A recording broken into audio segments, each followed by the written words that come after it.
آسیب بدنی یا بافتی داشته باشه یا نداشته باشه.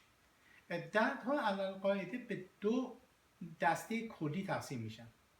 یکی از اینا بهش میگیم دردهای در واقع حاد اکوت هستش. اینا دردهایی هستش که علت فیزیکی مشخصی داره. سوزن تو دست شما میره، دستتون میخوره به یک چیز داغ میسوزه. اینا در دلیل مشخصی داره، یعنی در واقع پایانه های عصبی اندام بیرونی با چیزی تماس میگیره و ایجاد درد میکنه و این سیگنال ها از طریق در واقع چیزهای رشته های عصبی به نخاع و از نخاع به بالا به مغز فرستاده میشه و در اونجا پردازش میشه و معمولا در دردهای حاد وقتی عامل درد آور برطرف بشه یا بلافاصله یا بعد از مدت کوتاهی درد فروکش میکنه، از بین میره. دلیل اینکه درد از بین میره یکیش اینه که خود سیستم بدن، سیستم مغز اصولا با ترشحات در واقع هورمون‌های مخصوصی باعث میشه که بدن در برابر درد مقاومت پیدا میکنه و از شدت و حدت درد کاسته میشه.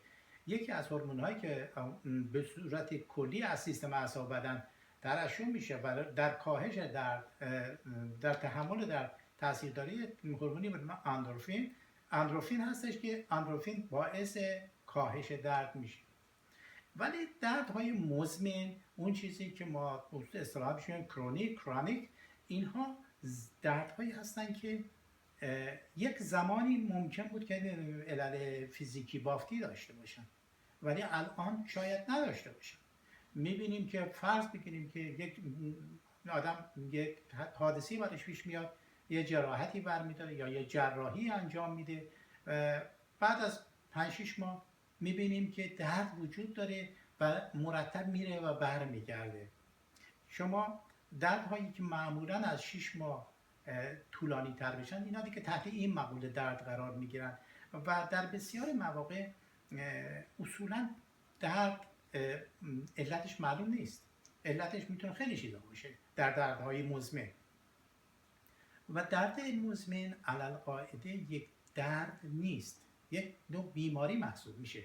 چرا که این درد مزمن اثراتی که در داخل بدن روی اعصاب میذاره، روی بافت‌های بدن میذاره، روی خود حجم مغز میذاره، بسیار چیزها رو دگرگون میکنه. در مراکز حساس مغز رو حتی وسعت میده، بزرگتر میکنه و باعث اصولا تغییرات در بدن میشه. ما این دردها رو میگیم دردهای مزمن. ولی سوال خاصی هست یا من ادامه بدم؟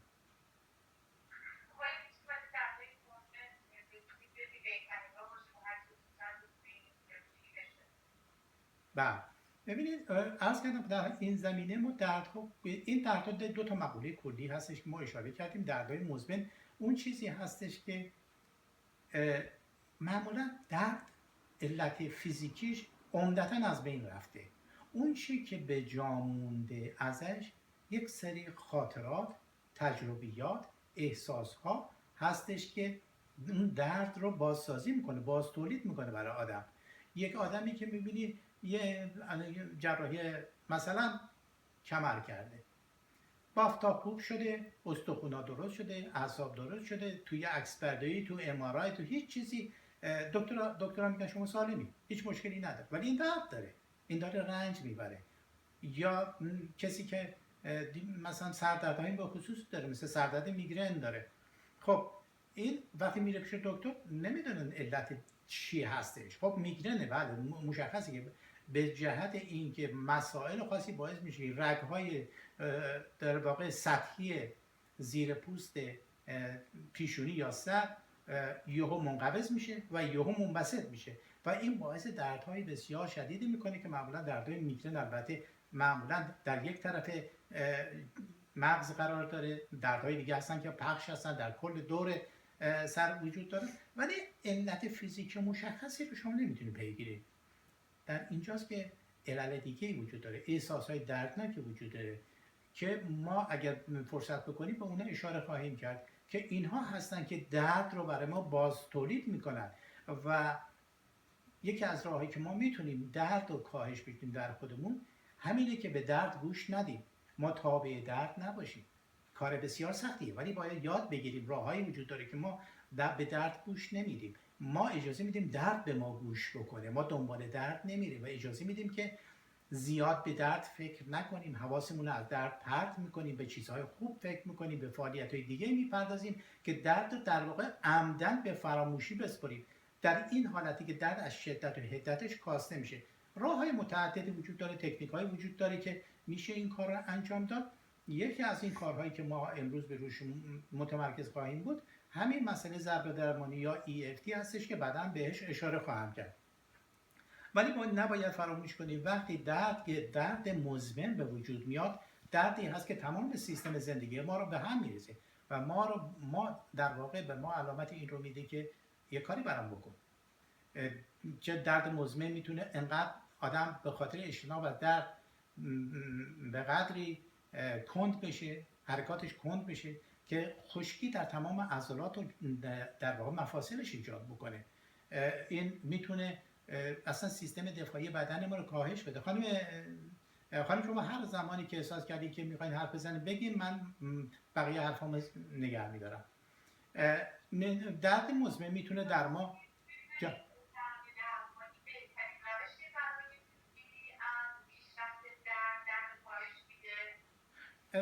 من اینطور به این صورت نمیخوام مطرح کنم. میخوام بگم که ضربه درمانی یکی از روش‌های مؤثر، بسیار مؤثر هستش در مورد آروم کردن احساس‌هایی که در پشت درد قرار گرفتن، احساس‌های منفی و دردناک پشت درد قرار گرفتن. تکنیک‌های متعددی وجود داره.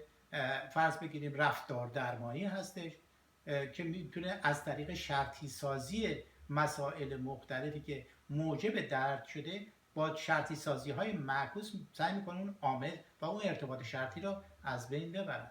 یا اینکه فرض بگیریم که یه چیزی هستش بهش میگن شناخت درمانی. زمانی هستی که این هم یه روشی هستش اصولا که وقتی یه آدمی که دچار درد مزمن میشه این فکر براش به وجود میاد که این کاری نمیتونم بکنم، همینه که هست، من از پس درد بر نمیام. یعنی این رو تو باور خودش میذاره که همینه که هست. وقتی شما به این درجه میرسید درد همیشه خواهد بود. در این تکنیک به شما یاد میدن که اصولا درک شما از درد تغییر بکنه. به شما این امکان رو میدن که دوباره خودتون رو بررسی کنین، امکانات خودتون رو بررسی کنین، با شناخت جدید، با الگوهای شناختی جدیدی که پیدا میکنین باعث میشین که دردتون بیاد پایین. یا یکی از روش‌های مؤثری که در این کار به کار میره هیپنوتیزم درمانی هست. هیپنوتیزم یکی از روش‌های بسیار بسیار قوی هست در مورد درد که اصولا در سطح ادراکی شما سوژه رو در سطح ادراکی دستکاری میکنه و اجازه میده که در اون مرحله بیمار دیگه از چیزهای رنج آور خلاص بشه. اما در مورد ضربه درمانی هم که یکی از این روش‌های مؤثر هست، در اثر ما در ضربه درمانی میدونیم هر ناراحتی که در بدن به وجود میاد یک انسداد ایجاد میکنه، یک انسداد در مسیرهای انرژی ایجاد میکنه. این انسدادها بعدا منجر به یک سری بیماری‌های در حول و حوش اندام‌های پیرامون اون میشن.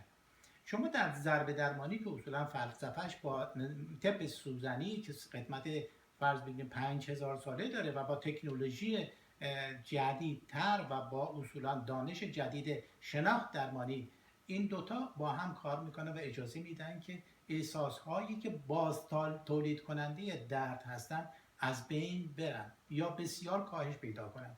هر چقدر عوامل پشت پرده درد کاهش پیدا میکنه، آرومتر میشه، درد هم احساسش از بین میره. درد برای که یک مفهوم عمدتاً ذهنی هستش تا یک مسئله جسمی در مورد در مورد دردهای مزمن عرض میکنم.